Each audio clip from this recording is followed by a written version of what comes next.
جی، بسم اللہ الرحمن الرحیم۔ خواتین حضرات، آج کے اس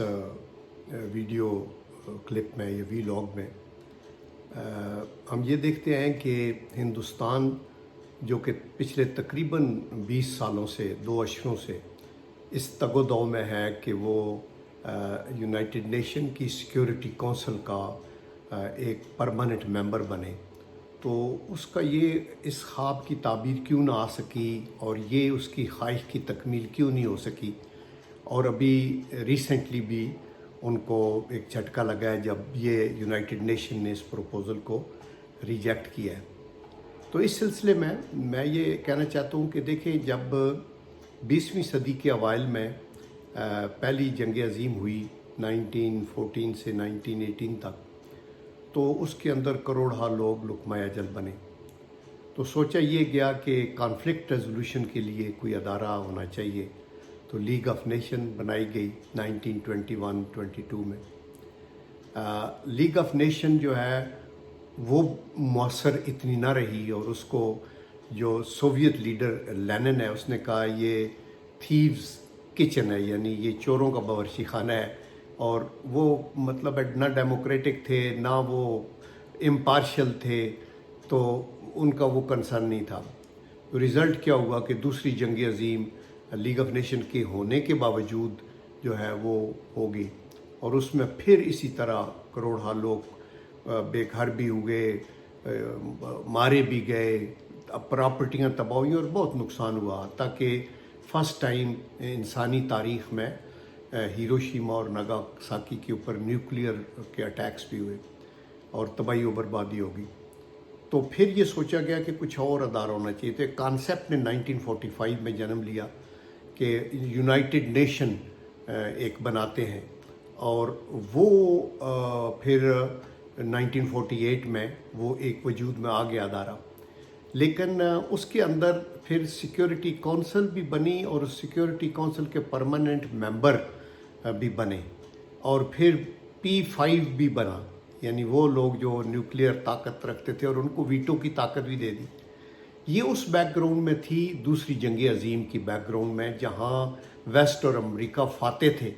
اور وہ اپنا ان کا طوطی بولتا تھا، وہ جو کرنا چاہتے تھے جو کچھ وہ کیا، تو یہ ان ڈیموکریٹک سٹیپس تھے۔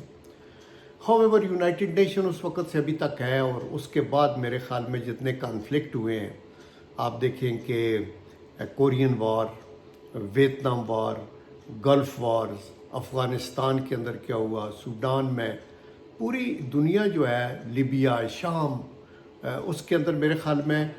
جو دوسری جنگ عظیم میں تباہی و بربادی ہوئی ہے اس سے بھی زیادہ ہو گیا۔ تو ابھی تک بھی یہ ادارہ اس صورت میں نہیں ہے۔ تو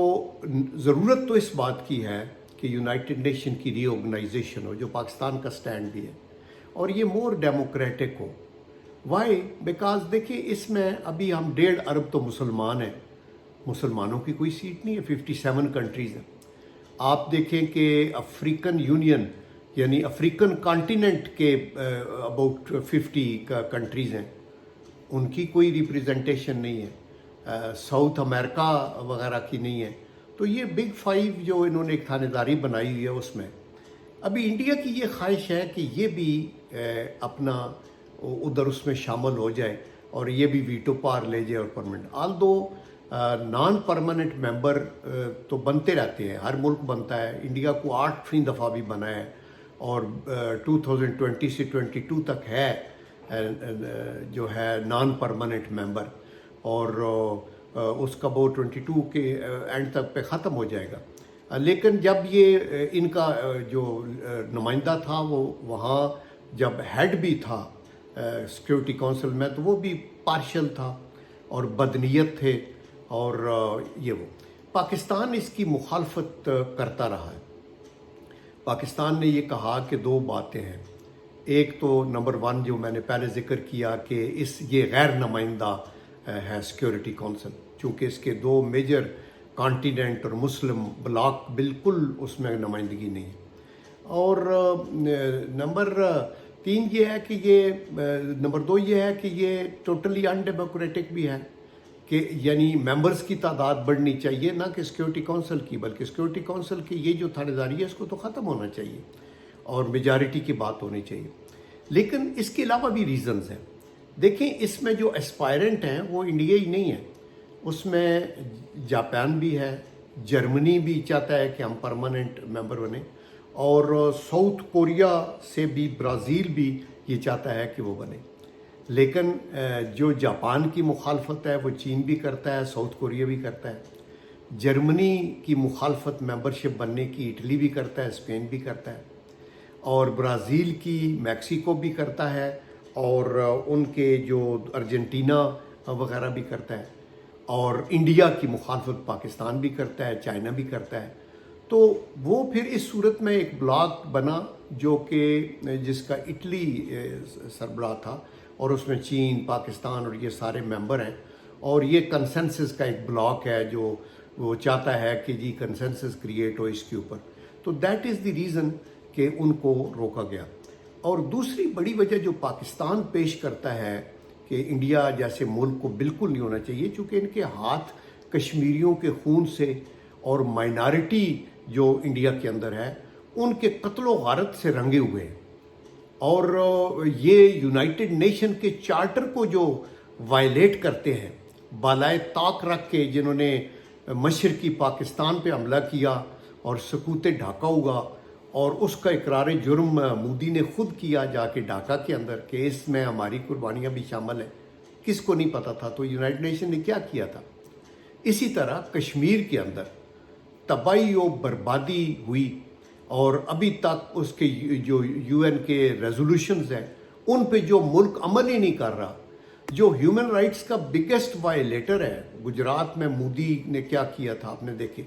انڈیا کے اندر مسلمانوں کے علاوہ کرسچینز کے ساتھ، سکھوں کے ساتھ کیا ہو رہا ہے۔ تو دیٹ از دی ریزن کہ ہم یہ کہتے ہیں کہ نہیں۔ تو بین الاقوامی سطح کے اوپر ہمیں ضرور اپنے دوست ممالک میں اضافہ کرنا چاہیے، تاکہ بین الاقوامی سطح کے اوپر جہاں یونائٹڈ نیشن کے نیچے آپ کی جو بین الاقوامی کورٹ آف جسٹس ہے، انٹرنیشنل کورٹ آف جسٹس، وہ بھی ہے، لیکن یہ بھی ٹوتھ لیس ہے سارے ادارے، کسی کو انصاف وہاں نہیں ملتا۔ انصاف اسی کو ملے گا جو کہ بگ پاز کی گڈ بکس میں ہوگا، وہ جو چاہیں گے، وہ ایسٹ تیمور بنا لیں، وہ صدرن سوڈان بنا لیں، وہ جو مرضی چاہے، وہ انڈیا کہ جو مرضی کرے اس کو اس سے چشم پوشی کرے۔ تو یہ جو حالات ہے یہ نہیں۔ تو اس لیے آج ضرورت جو ہے وہ ری آرگنائزیشن آف یونائٹڈ نیشن کی ہے، تاکہ یہ قتل و غارت ختم ہو۔ اس یونیپولر ورلڈ میں بہت تباہی ہوئی ہے، اس سے بچنا چاہیے۔ تو میرے خیال میں یہ بڑا رائٹ ڈیسیژن تھا یونائٹڈ نیشن کے لیول کے اوپر، اور پاکستان کی ایفرٹس قابل قدر ہیں کہ وہ اس سلسلے میں 1993 سے یہ ایفرٹ ہو رہی ہے، اور 2004 سے تو بڑی فارمل جب انڈیا نے اپنا آگے آنے کی کوشش کی تو اس کو روکا گیا کہ جب تک کشمیر کا مسئلہ حل نہیں ہوتا، جب تک کشمیریوں کو حق نہیں ملتا، جب تک کہ ہیومن رائٹس کی وائلیشن انڈیا کے اندر ختم نہیں ہوتی، اور جب تک انڈیا یو این کے چارٹر ریزولوشن پہ عمل نہیں کرتا، اس وقت تک یہ نہیں ہونا چاہیے۔ Thank you very much.